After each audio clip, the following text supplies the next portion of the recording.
ni máa béèrè èrè ayọ̀ tí mo fẹ́ láyé lówùúrọ̀ ọ̀sán pẹ̀lú alẹ́ mi o èrè ayọ̀ kó máa wá mi rí láyé.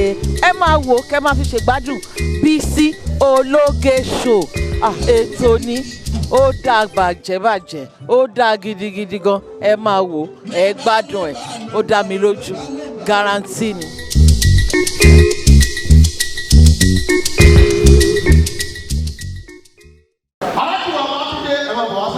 Al-Qur'ani ló pè é kìí sàwà.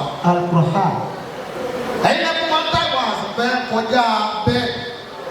Àwọn alájà kọjá kánà fún yẹn ń ta oníyà yẹn ń ta púpọ̀. Àwọn atọ́ ń bí sádùúgbò là ń sọ̀rọ̀ àwọn yẹn. Inú ẹ̀ kánà máa báyàwó tèmi sọ̀rọ̀ tí ó mọ̀ gbọ́ wọn ní sí. Tọ́lá alájà ó pàṣẹ fún mi pé tọ́ mẹ́kọ̀ọ́ fẹ́ pèsè Al-Qur'ani. Ara rẹ̀ ó sì wálẹ̀. Ìwà ayé ayé ni sọ yìí o. Ọlọ́mọ sábà kẹ́yà wa. Owó fìdáwò, owó Al-Qur'ani. Owó àdúrà bẹ̀rẹ̀. Àwọn méjèèjì yìí ti ná tiwọn àmọ́ owó fìdáwò fẹ́ gbà lọ́wọ́ yẹn alájà ẹ fún wa 5,000. Ẹ̀yin ẹni ká ló pèsè àwọn ọkọ̀ fún 5,000 wa. Ẹ wá sà alájà wa gba tún dé ọ̀dà nígbà tí alájà wa fi owó lẹ̀ 2,000 lọ́dọ̀ alájà wa ọlámúlé ẹni 1,000 sí wá sà alájà wa dé kó ẹni 1,000 wa. Kí lẹ rí ẹ sáà mú wa náà wàláyé ẹ̀ wọ́n ní wọ́n tún bẹ́ẹ̀ sè àwọn náà bẹ́ẹ̀ pé alájùwà síwájú SK ọ̀nà owó kan àgbọ̀wọ̀ àgbà ọlọ́wọ́ wọlé àjòkó àwọn àgbà ní ṣubú ọ̀nà mẹ́ta lè yẹn gbà ṣubú ọ̀nà tí wọ́n lè èyàn máa ṣubú lórí bẹ́ẹ̀dì èyàn máa ṣubú léwẹ̀ ẹ̀ẹ́dẹ̀kẹta ṣubú orí obìnrin mẹ́tẹ̀ẹ̀ta ò ní kàn yín ọ̀nà àwọn àgbà lọ́dọ̀ lọ ọ̀nà àwọn àhàwùdà. wala quwwata illa billah.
Thanks for watching this video. Please don't forget to click on subscribe button. Kindly comment and share. We drop new videos daily. Thank you. God bless you.